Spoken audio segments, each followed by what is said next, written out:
The stars looked different from Earth orbit.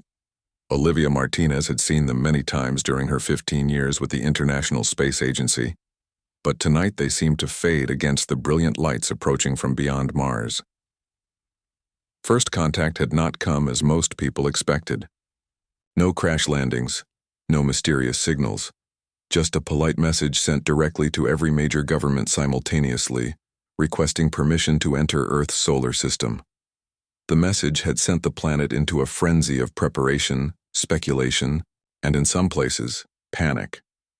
Now, 3 months later, Olivia stood at the observation deck of Gateway Station, watching as the alien ships emerged from their faster-than-light travel. There were 7 vessels, each different in design, some sleek and predatory, others bulbous and organic-looking. All of them made humanity's best space technology look like children's toys. "Commander Martinez?" a voice called from behind. Olivia turned to see the station director, a nervous man who hadn't stopped sweating since the aliens announced their arrival time. "The UN Secretary-General is asking for you. The Welcome Committee is assembling."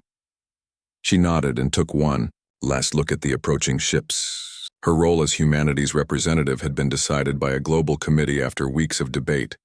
A decorated astronaut with combat experience, diplomatic training, and a calm temperament, she checked all the boxes. Still, nothing could truly prepare anyone for this moment. The largest alien vessel had taken position roughly 10 miles from the station. It was massive, nearly a mile long, with a surface that seemed to shimmer between silver and blue. As Olivia made her way to the diplomatic module, she went over the briefing materials one more time in her head. The aliens called themselves the Galactic Concordat, an alliance of 7 advanced species who had been watching Earth for decades. Their message had been friendly but vague about their intentions. In the diplomatic module, a team of 20 humans representing Earth's major nations stood nervously adjusting their formal wear. Among them were the 4 specialists assigned to Olivia's team: Dr. Alan Fisher, a quantum physicist whose theories had earned him both a Nobel Prize and the mockery of many colleagues; Lieutenant Maya Patel, an engineering genius who could build a computer from scrap metal; Communications Officer Greg Howard, who had mastered 7 Earth languages and now faced the challenge of alien ones; and Dr. Samantha Wright, a xenobiologist, who had spent her career imagining what alien life might be like. "They're sending over a shuttle," the Secretary-General informed them. "Their ambassador and a small delegation will board in approximately 15 minutes. Those 15 minutes felt like hours. When the airlock finally cycled open, Olivia stepped forward as practiced. The being that entered first was tall, nearly 7 feet, with smooth gray skin that had a slight metallic sheen. Its 4 eyes blinked independently, and when it opened its mouth to speak, Olivia noticed rows of small flat teeth. "I am Ambassador Zix Tar of the Veldari, senior representative of the Galactic Concordat," it said in perfect English, its voice melodic but with an electronic undertone that suggested technological assistance. "We come in peace and with an offer of friendship to the people of Earth." Behind Zix Tar came representatives of the other 6 species, each more alien than the last. One seemed to float rather than walk, another moved with the precision of a machine, and a third shifted colors with each movement. The formalities proceeded as planned: speeches of welcome, expressions of hope for friendship, and an exchange of symbolic gifts. Throughout it all, Olivia noticed Dr. Wright making subtle hand signals, their prearranged code. The xenobiologist was detecting signs of condescension in the alien's body language. Finally, Ambassador Zix Tar came to the point. "The Concordat has observed your species for some time. You stand at a crucial developmental stage, capable of reaching beyond your world but not yet mature in your understanding of cosmic principles. We have decided to offer Earth membership in our alliance." A murmur went through the human delegation. This was far more than anyone had expected from this first meeting.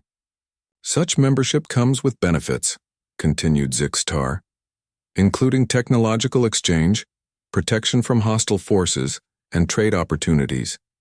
As a gesture of our sincerity, we offer you a ship from our fleet. The Secretary General stepped forward. "This is a generous offer, Ambassador, and one we will need to discuss among our global leadership." "Of course," the alien responded with a gesture that resembled a bow. "However, to facilitate these discussions, we suggest sending a human delegation to observe Concordat operations. Commander Martinez and her team have been identified as suitable representatives if agreeable." Olivia kept her face neutral, but her mind raced. They knew her name. They had selected her team specifically. How long had they really been watching? 3 days later, after hasty but intense preparation, Olivia led her team toward a small shuttle that would take them to the Concordat fleet in high Earth orbit. Each carried only essential personal items and specialized equipment relevant to their expertise. "I still don't trust them," Samantha muttered as they secured themselves in the shuttle. "That developmental stage comment? Pure condescension." "Agreed," said Greg. "Their translator was too perfect. They've been studying us very closely." Maya looked excited despite the concerns. "But think about what we'll learn. Their technology is centuries beyond ours." "If they actually share it," Alan replied. "Advanced civilizations rarely give their best technology to newcomers." The shuttle journey was brief. Through the viewport, they watched as they approached. Not the main Concordat vessel, but a much smaller ship separated from the fleet. As they grew closer, Olivia frowned. Even to her untrained eye, this vessel looked different from the others.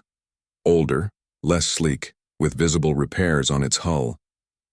They docked, and after cycling through an airlock, found themselves greeted by a blue-skinned being with antenna-like appendages on its head. "Welcome aboard the Pathfinder vessel. I am Vreen, your supervision officer. I will instruct you in the operation of this gift to your people." Vreen led them through narrow corridors with exposed conduits and panels that had clearly seen better days. The control room was cramped with seating for barely 6 people. "This is a Class D scout vessel," Vreen explained. "It is appropriate for your species' current capabilities." Alan ran his hand over a console, his eyes narrowing. "This ship is ancient by your standards, isn't it?" Vreen's antennae twitched. "It is experienced," the alien corrected, "still functional for its purpose." From another doorway entered a tall, insectoid alien with clicking mandibles. "I am Admiral Klovak," it announced. "I oversee the integration of new species into our fleet operations." Olivia stepped forward. "Admiral, we appreciate the Concordat's gift, but I'm curious, what role do you see this vessel playing?" The alien's compound eyes gleamed. "This ship will allow humans to participate in Concordat activities without exceeding your developmental readiness. It has been properly limited to ensure safety." After the Admiral left, Alan pulled Olivia aside in the engine room, a chaotic space filled with humming machinery and glowing circuits. "They've given us their junk," he whispered. "But look at this." He pointed to the quantum navigation system. "This operates on principles I've been theorizing about for decades. They're using quantum entanglement in ways we've only dreamed of." Maya joined them, her eyes wide with excitement. "The power core is inefficient by their standards, but it's based on fusion principles we've been working toward. I think I could modify it using our own research." Olivia looked around at the worn ship that was supposedly a diplomatic gift. The aliens had given them their weakest vessel, clearly expecting little from humanity. "They think they've given us a junker," Alan said, a smile spreading across his face. "But they've handed us a canvas." Olivia nodded slowly, a plan already forming. "Then let's show them what humans can paint." The ship, now named the USS Horizon by Olivia's crew, had been their home for 3 weeks. The Concordat expected them to spend months just learning how to operate its basic functions. Instead, the humans had already mastered the controls and begun making changes that left their alien supervisor constantly confused. "You cannot connect your Earth computers to our systems," Vreen said, antennae twitching nervously as Maya slid underneath a control panel with a tangle of wires. "The technologies are incompatible. It will cause failures." Maya emerged with a smudge of grease on her cheek. "Incompatible is just another word for interesting challenge." she replied with a grin. She connected a modified laptop to the alien circuitry, and the ship's lights flickered briefly before stabilizing at a brighter level. Vreen's blue skin paled. How did you do that? The power efficiency just increased by 12%. We bypassed some redundant safety protocols, Maya explained, though she didn't mention that Alan had discovered those protocols were specifically designed to limit the ship's performance when operated by non-concordant species. In another section of the small ship, Greg and Samantha had converted a storage room into a makeshift laboratory. Greg had been studying the ship's communication system, while Samantha analyzed biological samples from the various concordant species, with their permission, of course. I think I've figured something out about their quantum communicator, Greg said quietly when Vreen was out of earshot. It's not just for sending messages. Samantha looked up from her microscope. What do you mean? The concordant uses it for short-range transmissions, but the underlying technology could theoretically create micro-wormholes. We could communicate instantly across any distance. They told us faster-than-light communication was impossible except through relay stations, Samantha said, frowning. I don't think they're lying, Greg replied. I think they just never thought to use it this way. Their technological development follows very rigid paths. They improve what already works instead of trying completely new approaches. In the engine room, Alan and Olivia were having a similar conversation about the ship's power core.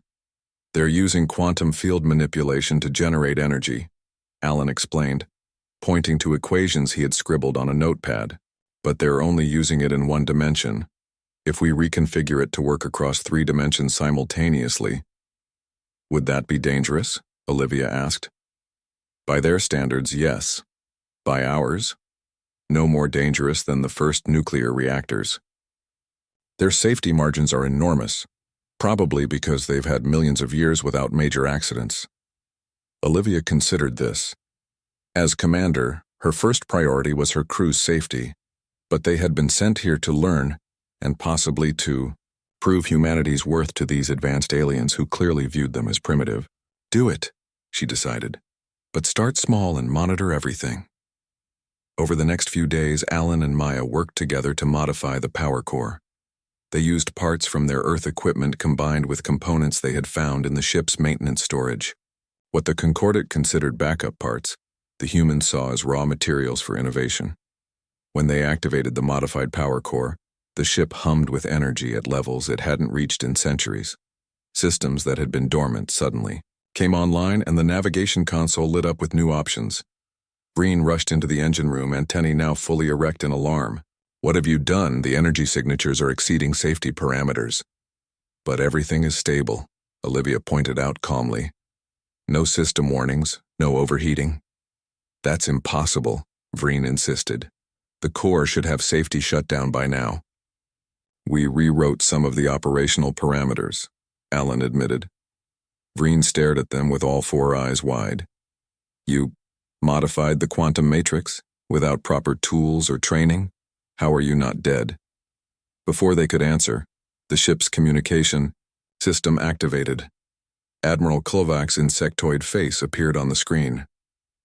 Pathfinder vessel, our sensors detect unusual energy patterns from your location. Explain immediately. Olivia stepped forward.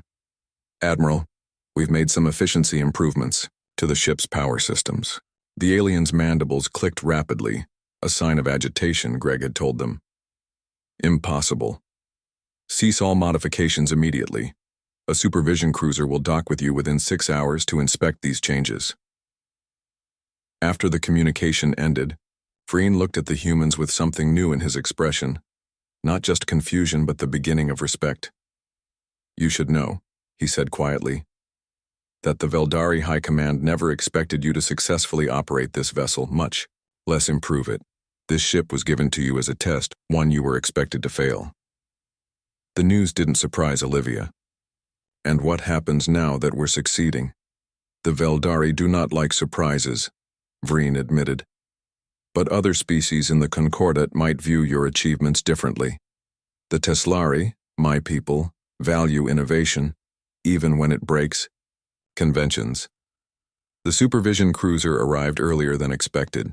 It was much larger than their small ship, sleek and intimidating as it maneuvered alongside them. A docking tube extended between the vessels, and soon a delegation of Concordat officials boarded the horizon.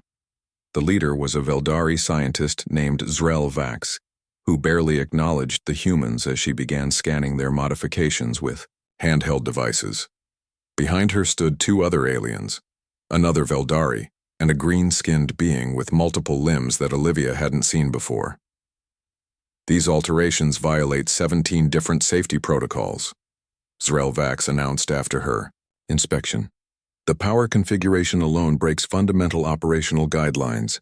But it works, Alan pointed out, more efficiently than before. Functionality is not the only concern, the Veldari replied coldly. Predictability and standardization ensure fleet-wide safety. Your improvisations create unknown variables. The green alien stepped forward. However, the results are undeniably impressive. Its voice was melodic, almost singing. I am Nexel of the Myrians. We specialize in theoretical applications of quantum technology.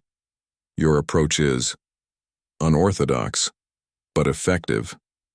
The inspection continued for hours, with the Concordat officials documenting every change the humans had made.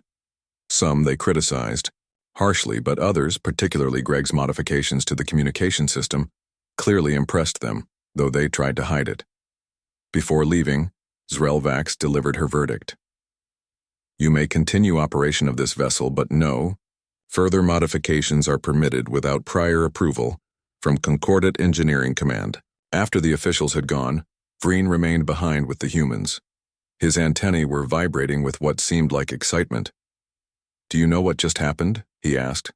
Your ship just performed a partial faster-than-light calculation with 30% less power than our newest vessels require, the Myrians noticed. The Teslari Council will hear of this within days. Is that good for us? Olivia asked.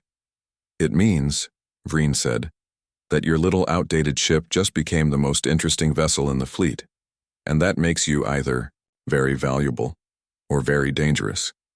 That night, as Earth rotated beneath them, Olivia gathered her crew. They didn't give us this ship as a gift, she told them. They gave it to us as a test, one they expected us to fail. So far, we've surprised them, but this is just the beginning. Maya grinned. What's next, Commander? Olivia looked around. At her team, the best minds Earth had to offer, now working with technology beyond anything humanity had created. Next, she said, we show them what this ship can really do. 2 months after receiving the ship, the Horizon and its human crew had become famous throughout the Concordat fleet. Word had spread about their unconventional modifications, especially after they successfully completed their first faster-than-light jump using only 60% of the power that Concordat ships required. Vreen, once just their supervisor, had become something of an ally. The blue-skinned Teslari now spent hours with Maya and Alan, learning their approach to problems and occasionally offering insights into Concordat technology that weren't in the official manuals. The Veldari High Command is concerned, Vreen told Olivia one morning as they watched Earth spin below them. They've called an emergency council meeting about the human situation. What exactly are they concerned about? Olivia asked. We're just operating the ship they gave us. That's precisely the issue, Vreen said. You're operating it too well. Some Veldari believe this indicates humans might advance too quickly if given access to more advanced technology. Before Olivia could respond, the ship's communication system activated. Admiral Kulvak's face appeared on the main screen, mandibles twitching with what the humans had learned was urgency. Commander Martinez, the insectoid alien said without greeting. Your presence is required immediately at coordinates being transmitted to your navigation system. A spatial anomaly has emerged near the Teslari colony world of Nexus Prime. The screen split to show a swirling mass of energy, blue-purple in color, forming what looked like a whirlpool in space. 3 Concordat ships hovered near it, but they were maintaining a significant distance. What kind of anomaly? Alan asked, stepping into view. The Admiral's compound eyes shifted, unknown type. It appeared 6 hours ago and has been growing steadily. It emits radiation that interferes with our shield systems. 3 vessels are already stranded, their crews slowly dying from exposure. "And why do you need us?" Olivia asked, though she suspected the answer. "To observe from a safe distance," the Admiral replied. "All functional concordate vessels are being called to assist. Your ship is technically part of the fleet. You will remain at the periphery. Do not approach the anomaly. Your vessel lacks the necessary capabilities for this situation." The transmission ended, and the coordinates appeared on their navigation screen. "He's lying," Samantha said immediately. "They don't want us there to observe. They need us for something else." Greg nodded in agreement. "If their advanced ships are being affected by this radiation, why send us unless they think our outdated vessel might have some advantage?" Olivia looked at Vreen. "Is that true? Would our ship be less affected by this radiation?" The Teslari's antenna drooped slightly. What the humans had learned was a sign of reluctance to speak. "The anomaly emits a form of radiation that targets quantum-locked shield generators. Most advanced concordate vessels use this technology. But our ship doesn't," Maya said excitedly.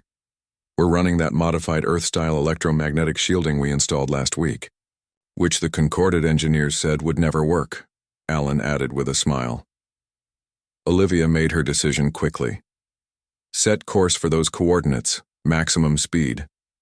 Let's see what this ship can really do in a crisis."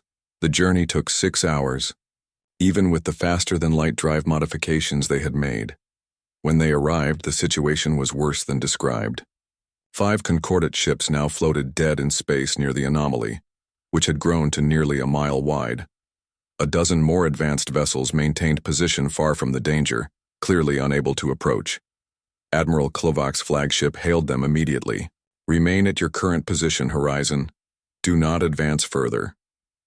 "Admiral," Olivia responded, "we believe our ship may be resistant to the radiation affecting your vessels.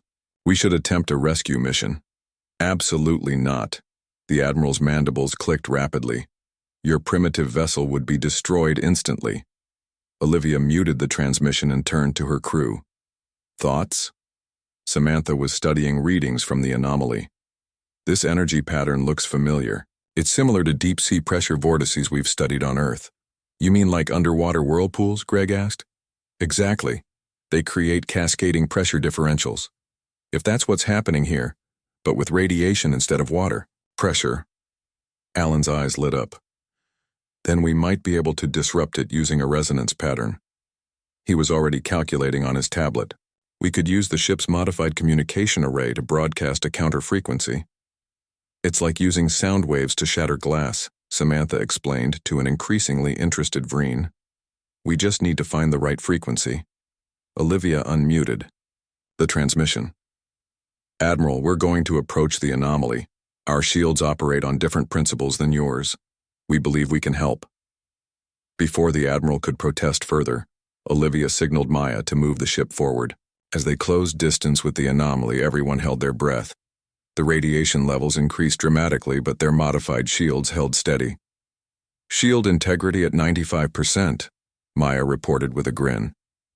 "Whatever this radiation is, it doesn't affect our systems the same way."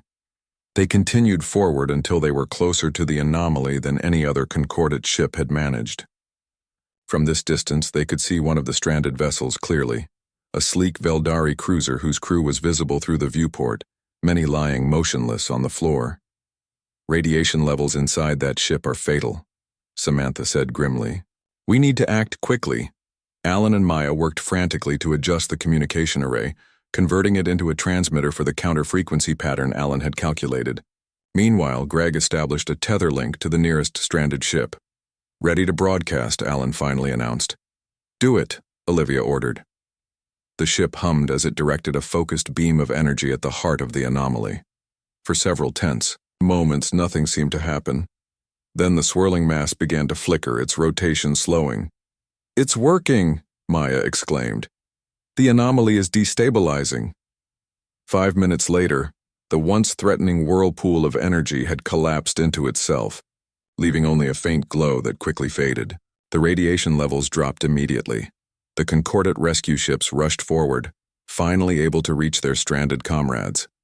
On the horizon, the human crew exchanged glances of relief and pride. Admiral Klevak's face appeared on their screen, again.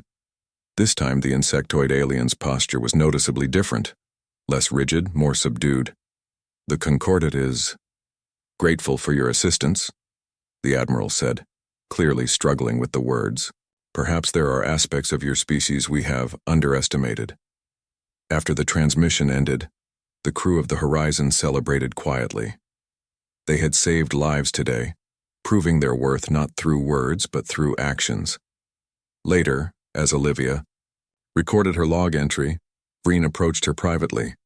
"You should know," the Teslari said, "that what happened today will change things. The Veldari have maintained their position in the Concordat for centuries by controlling access to technology. Today, humans demonstrated that innovation can sometimes be more valuable than advanced technology." "Is that a problem?" Olivia asked. Vreen's antennae vibrated with what she now recognized as excitement. "It is a catalyst. There are many in the Concordat who have long wished for change. You may have just provided the spark." Olivia looked out at the stars, thinking about Earth far behind them and the vast galaxy ahead. "Change is what humans do best," she said softly. After the Horizon's success with the spatial anomaly, everything changed. The human crew received an invitation that no one expected. They were asked to bring their ship to the Concordat Central Hub, a massive space station called the Nexus. This was an honor usually reserved for high-ranking officials and advanced vessels. As they approached the Nexus, even the seasoned space travelers of the Horizon crew were left speechless. The station was enormous, a spinning wheel of metal and light nearly 10 miles across, with ships of all shapes and sizes docked along its outer ring. "The Nexus has been the center of Concordat politics for over 2,000 years, Vreen explained as they neared their assigned docking port. "Most humans who join the Concordat might serve their entire careers without ever seeing it. Yet here we are after only a few months," Greg said, not bothering to hide his pride. "In the ship they thought was junk." Security was tight when they boarded the station. The human crew was escorted by Concordat guards, tall, reptilian, beings with scales that shifted color to match their surroundings. They were led through wide corridors filled with aliens of species they had never seen before, many of whom stopped to stare at the humans. "They're looking at us like we're some kind of zoo exhibit," Samantha whispered. "Or like we're dangerous," Alan added, noticing how some aliens moved away as they passed. They were brought to a large chamber with a circular table. Around it sat representatives from each of the 7 Concordat species. Admiral Klevak was there, along with Ambassador Zix-Tar, whom they had not seen since the first meeting on Earth. "Welcome to the Nexus, humans," the ambassador said, standing to greet them. "Your recent actions have attracted attention." Olivia stepped forward. "We're honored to be here, Ambassador. We hope our assistance with the spatial anomaly was helpful." "Helpful, yes," Admiral Klevak clicked. "And unexpected. The Concordat Council has questions about your modifications to Concordat technology, modifications that by all standard scientific principles should not function." The meeting lasted for hours. The human crew explained their changes to the ship, showing diagrams and equations. Some council members, particularly the Veldari, responded with skepticism and thinly veiled hostility. Others, like the Teslari and the philosophical Mirians, showed genuine interest and asked thoughtful questions. Finally, Ambassador Zix-Tar raised a hand for silence. "The issue before this Council is not just these specific modifications. It is what they represent. Humans have been given access to Concordat technology for less than 1 standard cycle. Yet they are already altering fundamental operations in ways our scientists consider unorthodox." "Dangerous," corrected a Veldari scientist named Drell. "Their approach lacks proper testing protocols and safety margins, yet produces remarkable results," countered a Mirian representative, their voice musical and light. "The human perspective offers new pathways of thought." As the aliens debated, Olivia noticed that they spoke about humans as if they weren't in the room. It was both frustrating and revealing. The Concordat species still didn't view them as equals. When they were finally dismissed, a Teslari scientist named Jin approached them in the corridor outside. "I have something to show you," she whispered, her antennae twitching nervously. "Something important. Meet me in Section 12, Level 3, after your evening meal cycle." Later that night, the human crew slipped away from their assigned quarters to meet Jin as arranged. They found her in an empty laboratory surrounded by holographic displays showing schematics for various ships. "These are the designs for other obsolete vessels in the Concordat fleet," she explained, enlarging one display. "Hundreds of ships like yours, decommissioned or assigned to minor duties." "Why show us this?" Olivia asked. "Because your people see possibilities where we have been taught to see limitations," Jin replied. "Many of us wish to learn this perspective. The Veldari have controlled Concordat technology for too long, restricting innovation in the name of stability. Meanwhile, Greg had been granted limited access to the Nexus information systems as part of his role as communications officer. What he discovered was troubling. "The Veldari leadership deliberately gave us the weakest ship," he told the others when they returned to their quarters. "They were hoping we would fail spectacularly. They wanted to use that failure to justify keeping Earth isolated as a primitive sector with minimal technology access. But we didn't fail," Maya said. "Which has created a problem for them," Greg continued. "I found communications between Veldari officials. Some are now arguing for restricting human involvement in Concordat affairs, claiming we're unpredictable and potentially destabilizing." Olivia paced the room, considering their options. "We need to demonstrate that human innovation isn't a threat. We need to show them how it can benefit everyone." The opportunity came sooner than expected. The next day, during a tour of the Nexus research facilities, Alan noticed something in the quantum physics lab that sparked an idea. "Their dimensional studies are advanced," he whispered to Olivia, "but they're missing a key insight about phase shifting." Back on the horizon, Alan explained his theory to the crew. "We could modify our defensive systems to temporarily phase the ship into an adjacent dimensional space. It would make us effectively invulnerable to conventional weapons." "Is that even possible?" Samantha asked. "Theoretically, yes. The Concordat has been researching dimensional physics for centuries, but they follow very linear development paths. They've never combined their phasing technology with defensive systems because their scientific traditions keep these fields separate." They worked through the night implementing Alan's ideas with Maya's engineering skills. By morning, they had installed a prototype system. It was untested and potentially dangerous, but if it worked, they decided to test it during a scheduled demonstration of their ship's capabilities for the Concordat Council. As various officials watched from a safe distance, the horizon faced a training drone programmed to fire low-power weapons. Just as the drone fired, Maya activated their new system. The energy beams passed harmlessly through the ship as it partially phased out of normal space. For 3 seconds, the horizon existed in 2 dimensions simultaneously before returning fully to normal space. The observing officials erupted in a chaos of excited and alarmed communications. Within minutes, the Veldari High Commander himself arrived, a tall, imposing figure with metallic gray skin and eyes that glowed with barely contained anger. "You have violated every safety protocol," he thundered, boarding the horizon without permission. "This technology must be surrendered immediately." Olivia stood her ground, facing the much taller alien without flinching. "With respect, Commander, this technology was developed by humans using principles we combined in new ways. Using Concordat resources and knowledge," he countered. "The technology isn't the issue," Olivia responded calmly. "It's who gets to decide its limits." As they argued, word of the demonstration spread throughout the Nexus. By evening, several non-Veldari species had publicly declared support for the humans, challenging the established order for the first time in centuries. That night, as the crew of the Horizon discussed the day's events, they realized they had become the center of a brewing political storm within the Concordat. What had started as a simple mission to operate an outdated ship had evolved into something much bigger. A challenge to the very foundations of how the Concordat approached technology and species hierarchy. "We never set out to cause a revolution," Samantha said quietly. "Maybe not," Olivia replied. "But sometimes the biggest changes start with the smallest ships." The Concordat stood at a crossroads. For 3 days after the dimensional phasing demonstration, The Horizon crew was confined to their ship, which remained docked at the Nexus. Outside, the political landscape of the Seven-Species Alliance was shifting rapidly. The Veldari High Council has called for humans to be designated a supervised species, Greg reported, after reviewing the latest communications he could access. That would place restrictions on our technological development and limit our contact with other species. But the Teslari and Mirians are opposing it, Vreen added. The blue-skinned alien had chosen to stay with the humans despite pressure from some of his own people.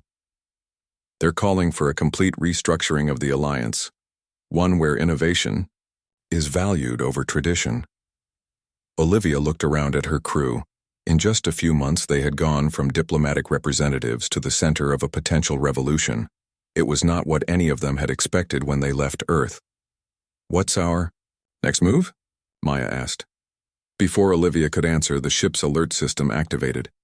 A message from Admiral Klavak appeared on their main screen. "All Concordat vessels, emergency protocol is now in effect. Unknown ships have entered Nexus space. They are not responding to communication attempts and have activated weapons systems." The screen showed several dark angular vessels approaching the Nexus. They moved with mechanical precision, their hulls absorbing light rather than reflecting it. "Those are Void Herald ships," Vreen whispered, his antennae drooping in fear. "An ancient machine intelligence that nearly destroyed the Concordat millennia ago. They were believed to be dormant." Another alert sounded. The docking clamps holding the Horizon had been released. Admiral Klavak's face appeared again. "All vessels capable of faster-than-light travel are ordered to evacuate non-essential personnel from the Nexus. Defensive fleet will engage the intruders." Olivia made her decision quickly. "We're not running." "Vreen, what do you know about these Void Heralds?" "They use weapons specifically designed to counter Concordat defenses," the Teslari explained. "In the last war, they adapted to every strategy the Concordat developed, meaning they're expecting standard Concordat tactics and technology," Alan said, already working at his console. "But they won't be expecting us." Outside, the Concordat defensive fleet moved to engage the Heralds. The beautiful, advanced ships of the Alliance fired energy weapons that seemed to disappear into the dark hulls of the enemy vessels without effect. In response, the Heralds launched precision strikes that bypassed Concordat shields as if they weren't there. "They're targeting shield generators and propulsion systems," Maya observed. "They know exactly where to hit." Because all Concordat ships follow the same design philosophy, Alan realized. They all share the same vulnerabilities. The Horizon moved through the chaos of battle, its small size and outdated appearance making it virtually ignored by the Heralds. Using their dimensional phasing technology, they approached one of the largest enemy vessels. "I've modified our comm array into a scanner," Alan announced. "If we can get close enough, we might be able to analyze their systems." As they passed through the battle, they witnessed firsthand the devastation. 3 Concordat ships had already been disabled, and the Nexus itself was taking damage from Herald weapons that somehow penetrated its powerful shields. The Horizon phased in and out of normal space, avoiding enemy fire as they approached. When they were within range, Alan activated his scanner. Data flooded their systems. "I'm seeing patterns," he said excitedly. "They're not just targeting defenses randomly. They're using predictive algorithms based on standard Concordat designs. Which means they don't know how to deal with non-standard approaches," Olivia concluded. They retreated to a safe distance and opened a channel to Admiral Klavak's flagship, which was coordinating the failing defense. "Admiral, we've analyzed the Herald attack patterns," Olivia reported. "They're specifically targeting standardized Concordat systems. Their weapons are calibrated to your shield frequencies and know exactly where vital systems are located on your vessels." The insectoid alien's compound eyes reflected the emergency lights flashing around him. "This information does not help us, human. We cannot change our ship's basic configurations in the middle of battle." "No, but we can change your tactics," Olivia insisted. "We need to form a coalition of ships that have adopted human modifications, vessels that don't match Herald expectations." To everyone's surprise, the Admiral agreed. With the Concordat fleet taking heavy losses, he had little choice. A call went out for any ships that had implemented human-inspired modifications to join the Horizon in a counterattack. 23 vessels responded, mostly smaller ships operated by Teslari, and Mirian crews who had been quietly experimenting with human approaches. Together they formed a ragtag fleet that looked nothing like the usual precise concordate formations. Each ship should approach from a different vector, Olivia instructed. Use unpredictable movement patterns. The heralds are looking for standard attack runs. Don't give them what they expect. What followed was unlike any battle the Concordate had fought in centuries. The modified ships darted and weaved through the herald formation, their movements chaotic but coordinated. When the heralds fired at them, many found their weapons missing or having minimal effect against the non-standard shields. The Horizon led the attack, using its dimensional phasing to get close to the Herald command ship. There they deployed, a modified version of the counter-frequency technique they had used against the spatial anomaly, disrupting the quantum signals the Heralds used to coordinate their attacks. For several minutes, the battle hung in the balance. Then, gradually, the tide began to turn. Without their perfect coordination, the Herald ships became vulnerable. The Concordate's main fleet, following the Ragtag Coalition's example, began to vary their tactics, firing from unexpected angles and changing shield frequencies randomly. Finally, the Herald command ship began to retreat, its systems disrupted by the Horizon's countermeasures. The other enemy vessels followed, disappearing into faster-than-light jumps that left the Nexus battered but intact. In the aftermath, the Galactic Concordate was transformed. The old hierarchy was dissolved in an emergency session of the Council. A new charter was drafted, emphasizing diversity of approach and collaborative innovation. Earth was granted full membership, with Olivia appointed as the first human representative to the newly formed Council of Worlds. Admiral Klavak, in a private moment with Olivia after the ceremony, offered what for a Veldari amounted to an apology. "We thought we were testing your species by giving you our weakest vessel," the Admiral said, mandibles moving in what she now recognized as a gesture of respect. "We did not realize we were testing ourselves. The Horizon, once considered the weakest ship in the fleet, became the template for a new generation of vessels. Its name entered concordate languages as a term meaning to find possibility in limitation." 1 month later, the ship prepared for its journey back to Earth. It would carry not just its human crew, but also representatives from every concordate species, the first official delegation to humanity's homeworld.